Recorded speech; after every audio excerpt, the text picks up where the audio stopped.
Eto na nga yung mga kaganapan ng part 2 ng pagpunta namin ng Santa Rosa. Hi mga mare! So ito, naisipan namin magluto ng sinigang na baboy. Sa amin talaga magpipinsa, si Kuya Imer yung feeling chef.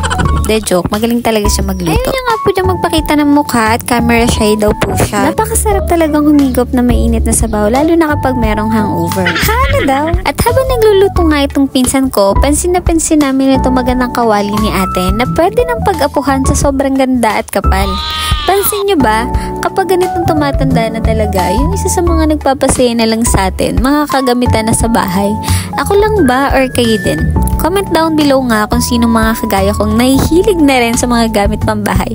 Lakas makatitas vibe, diba? Ito nga, na-flex din ni ate ang pangmalakasan niyang kawali. Na kahit hindi na magamit, ay di pa rin may tapon dahil may sentimental value. Kayo din ba may mga gamit na hindi niyo pa mapakawala? Eto nga at patapos na rin maluto ang sinigang na baboy. Kaya naman nagsimula na rin kami maghain. At ito yung pinaka-unforgettable moment namin na nakapaghain at lahat-lahat nang mapansin namin na bakit may sabaw yung kanin? Nagkatinginan pa talaga kami bago namin ma-realize na yung sinaing namin hilaw pala. At ito nga siguro ang epekto ng inuuna muna ang marites habang nagluluto. Fast forward nga at ito papunta kami ng Mondanisin na madaanan namin itong banda.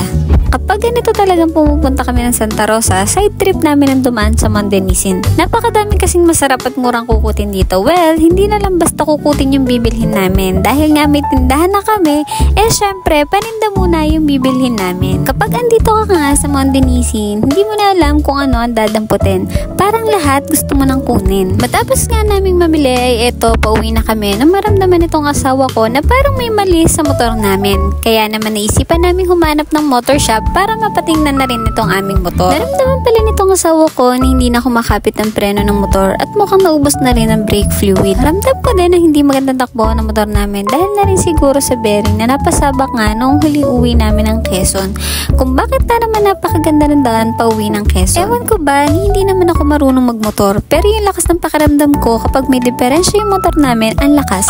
Minsan nga feeling ko pwede na din ako maging mekaniko. Sa sobrang hilig ko nga mangyalam kapag nagkukutingting ng motor ang asawa ko, ay eto at medyo na-familiarize na din siguro ako sa mga parts ng motor. Pagdadrive na lang talaga ang kulang, pero mahina talaga ang loob ko, kaya pass. Ayun nga, brake master, speedometer at bearing ang pinaayos namin. And gusto ko lang din po mag-thank you sa sobrang gagaling na mekaniko ng Case Motorcycle Shop, lalong-lalo na po kay Kuya Rex. Sobrang galing niya pong mag-ayos ng motor. Nung dumating nga po kami dito, sobrang dami din na nagpapaayos ng motor, and yung iba nga po dito nagpapaayos galing pa sa ibang shop din. Pero palpak yung gawa, kaya dito daw sila nagpapagawa. Subok na po at legit na magagaling dito sa Case Motorcycle Shop. Kaya kung may mga problema po kayo sa motor, punta na po kayo sa kanila. Dito lang po yan sa Santa Rosa, Laguna, along the highway, tapat ng Euro Air Emission Center. Thank you din po sa lahat ng mga bagong followers namin. Ayun lang po, babu!